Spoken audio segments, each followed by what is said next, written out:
سیدنا محمد و اصحاب سیدنا محمد و بارک وسلم علیہم الصلاۃ والسلام علیک یا رسول اللہ صلی اللہ علیہ وسلم۔ ایصال ثواب کی ہمارے یہاں جو مروجہ طریقے ہیں الحمدللہ امر مستحب ہے۔ ایصال ثواب کی محفلیں سجانا چاہے تیجا ہو، 40واں ہو، برسی ہو، عرس ہو، فاتح خالی ہو، کسے باشد کوئی بھی ہمارے یہاں محفل ہو، امر مستحب ہے۔ کیا ہے یہ؟ امر مستحب ہے، مطلب آپ اس کو کرتے ہیں تو ثواب آپ کو دیا جائے گا، اور آپ اگر ایسا نہیں کرتے تو کوئی عذاب نہیں ہے۔ مگر ہمارے یہاں اس معاملے میں ثواب، یہ ایصال ثواب کے جتنے محافل ہوتی ہیں، 3 طرح کی لوگ پائے جاتے ہیں۔ ایک وہ جو حد سے بہت زیادہ تجاوز کرتے ہیں۔ اب ایک بندہ ہے، اس کی والدہ یا گھر میں اس کا والد یا کوئی بھی عزیز بیمار رہا، عرصہ دراز سے وہ علالت میں رہا، علاج و معالجہ کیا، مگر آخر لڑتے لڑتے وہ ہار بیٹھا اور مریض نے دم توڑ دیا اور وہ اپنے رب سے جا ملا۔ پھر جو قرض اس کی تیمارداری میڈیسن پر اٹھایا گیا ہے، اب وہ سوچتا یہ کہاں سے مکاؤں میں، یہ قرض کا بوجھ میرے کاندھوں سے کیسے اترے گا۔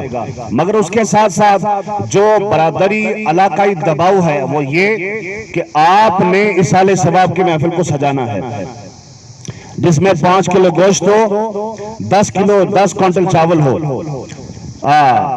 یا 5-6 بکرے کاٹے جائیں، 5-6 بھینسیں کاٹی جائیں، اور جناب 2-4 من چاول بنائے جائیں، کیونکہ لوگوں کا کھایا جو ہے اس کا بدلہ دینا ہے، اور اس کے لیے چونکہ پیسہ نہیں ہے، سارا پیسہ دوائی پر اڑ گیا ہے۔ اب وہ کبھی دکاندار کو کہتا جناب مجھے تھوڑا ادھار کر دو 1-2 مہینے کے لیے، پیسہ مک جائے گا، نہیں تو کبھی یہاں تک نوبت آتی ہے کہ لوگ اپنی زمین کو گروی رکھتے ہیں اور نیاز فاتحہ کی محفلیں کرتے ہیں، اور کسی سے قرض اٹھا کر ادھار اٹھا کر اس محفل کو سجاتے ہیں۔ یہ طریقہ کار انتہائی سخت غلط ہے۔ اسلام اس بات کی اجازت نہیں دیتا کہ ایک مستحب کام کے لیے اتنی زیادہ مشقتیں آپ اٹھاؤ، قرض اٹھاؤ، ادھار سامان لاؤ، نہیں، اسلام اس کی اجازت نہیں دیتا۔ ایک طبقہ ہمارے اہل سنت و جماعت کا یہ ہے، ہم نے کر رہے ہیں جو چاہے وہ لوگ کہیں، غلط ہے یہ۔ اور پھر ہمارے یہاں جو مستحق غیر مستحق ایسے موقع پر کوئی فرق نہیں برتا جاتا۔ پڑوس میں لیکچرار ہے، ٹھیکیدار صاحب ہیں، اچھا تگڑا بزنس مین ہے، اور انکم سورس بھی اس کی اچھی ہیں، وہ بھی اس محفل کا حصہ بن جاتا ہے، اور جناب نہیں گیا تو ناراض ہو جائیں گے کہ آپ ہمارے یہاں تیجے کی محفل میں نہ آئے، چوتھے کی محفل میں آپ شریک نہیں ہوئے۔ اب وہ ایک سماجی دباؤ کے تحت وہ آ رہا ہے، یہ طریقہ غلط ہے۔ ہاں، ہمارے یہاں یہ طریقہ غلط ہے، اس سے ہمیں باز آنا چاہیے، اور یہ اپنی کیپیسٹی، اپنی استعداد سے زیادہ اس میں پڑھنا یہ ہمارے لیے غلط ہے، اور اس پر ثواب بھی نہیں ملتا۔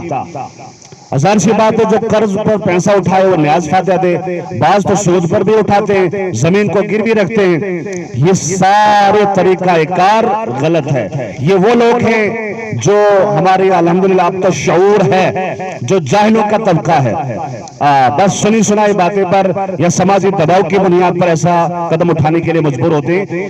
یہ طریقہ ہمارے سماج کا غلط ہے، جو حد سے تجاوز کرتے ہیں۔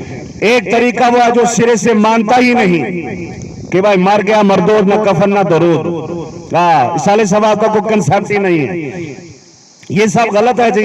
کیا تیجا 40واں فاتحہ، یہ سب ایسے من گھڑت کہانیاں ہیں۔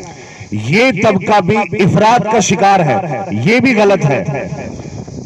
صحیح کیا ہے وہ میں قرآن اور حدیث سے بات کروں گا، کہ جس میں گھراوٹ نہ ہو، کہ امر مستحب کو بھی آپ کہیں کہ اس کا کوئی ثبوت ہی نہیں ہے، یا یہ ہے ہی نہیں، یا اسلام کا کوئی کنسپٹ ہی نہیں ہے، کوئی تصور ہی نہیں ہے، یہ غلط ہے۔ اور جو ہمارا جو پچھڑا طبقہ بہت آگے نکل جاتے ہیں، ایک فرض کا درجہ، واجب کا درجہ، سنت کا درجہ ان محافل کو دیتے ہیں، یہ طریقہ کار بھی غلط ہے۔ صحیح کیا ہے وہ آپ سننے کی کوشش کریں گے۔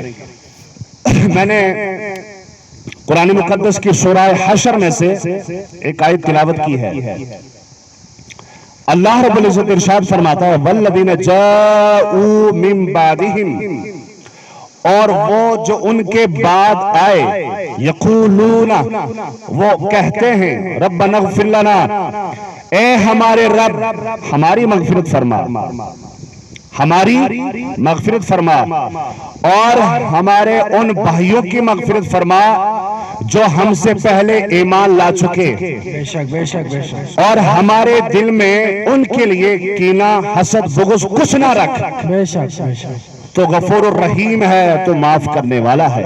بے شک، سبحان اللہ۔ اس میں اللہ رب العزت نے جو میں نے آیت پڑھی ہے اس کا تعلق پچھلی آیات کے ساتھ ہے، میں سرسری طور پر اس کا پس منظر بتا دیتا ہوں، پھر جو میرا محل استشہاد ہے جو میں آپ سے عرض کرنا چاہتا ہوں پھر میں آپ کی خدمت میں وہ عرض کروں گا انشاءاللہ۔ اس میں اللہ رب العزت نے 3 طرح کے مومنین کا ذکر کیا ہے، کتنے؟ 3 طرح۔